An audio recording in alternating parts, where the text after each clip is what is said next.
Yes. So as I was saying, it's a good thing when we get taken from, it's a good thing when we get stolen from, and the moment that anybody decides that they need to, I want you to listen to me very closely in this video. This is a very intense, very purposeful, very powerful message. The second that somebody decides they need to steal from you, gorgeous, beautiful gal, daughter of God, gorgeous, beautiful king, son of God, that is the moment that actually determines you're even more rich. I'm trying to figure out, I was praying and trying to ask God to help me say it the best way, but I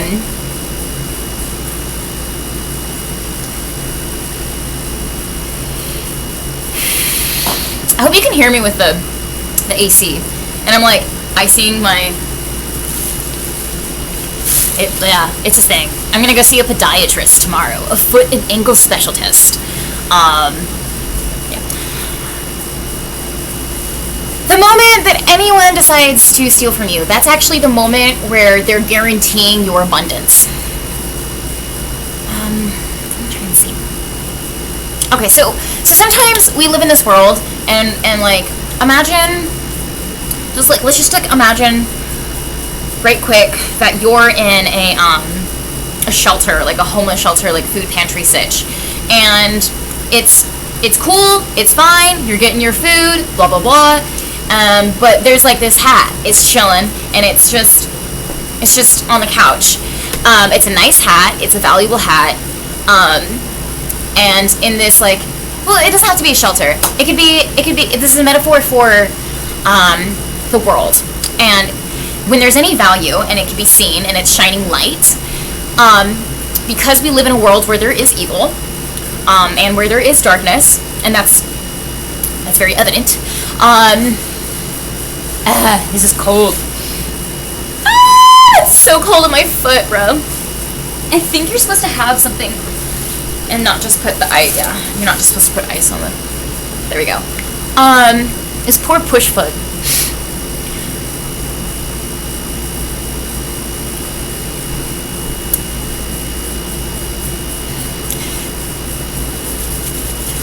Okay. We never actually own anything. This body isn't mine. This body that I'm in, it was given to me. It's a temple, it's a gift. It's not my body. I'm not going to be offended if somebody says something about my body or my hair or my voice, because it's actually not mine. We actually do not own anything. Have you ever heard the philosophy of, like, it wasn't stolen, it was given back? And so it's hard to explain, because you're probably thinking, but Kimberly, this phone that I pay for, it's mine. How is it not? How is nothing mine? How is... Right, okay, so there are things that we inherently work for and we earn based off of the labor and the money invested. Like, that is one viewpoint of you technically own it, right? But it's like,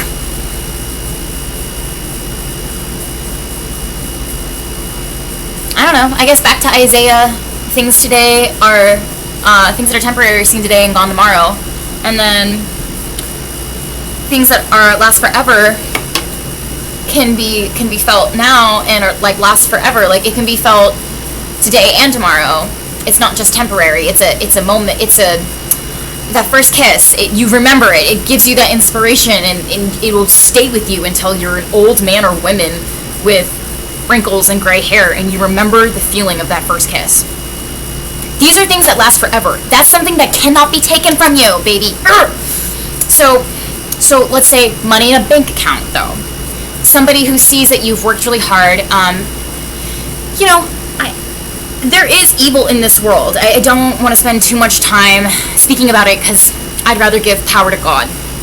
It is, however, important to explain how methods are taken to steal one's inheritance, for example.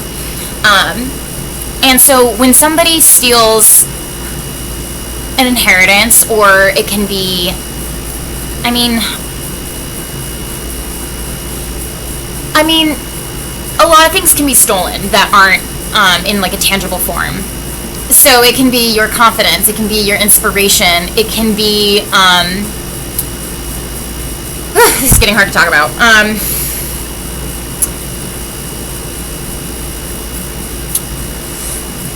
It can be an unborn child that's stolen from you. It can be a lot of things in this life that are stolen from us. That's not okay, you know?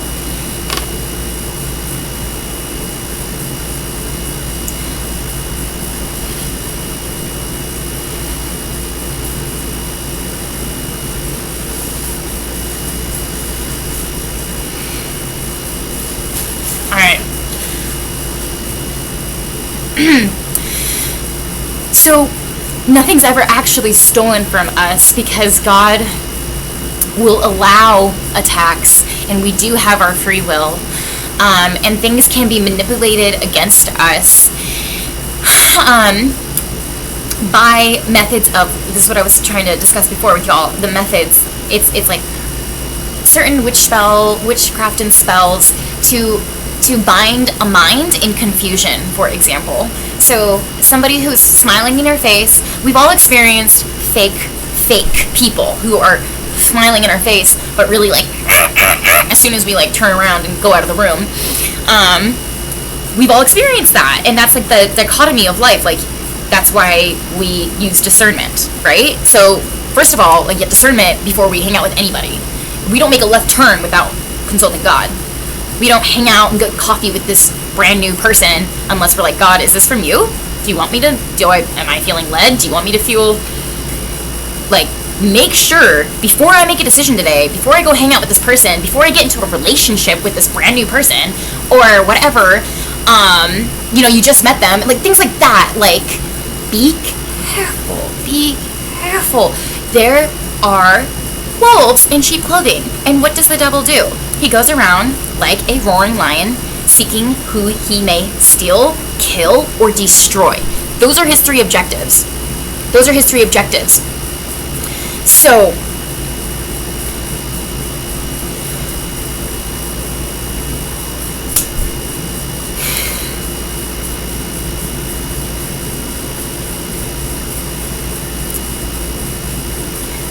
the way karma and law and the way the universe and the way Jehovah applies his law without partiality on this earth is that when anybody tries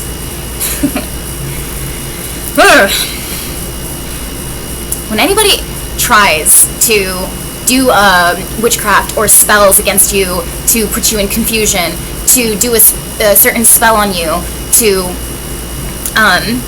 take away your free will, there are mechanisms and spells and witchcraft that the kingdom of darkness rely on to just get you a little bit off kilter. And we don't fear that. We are children of God. They have nothing on us.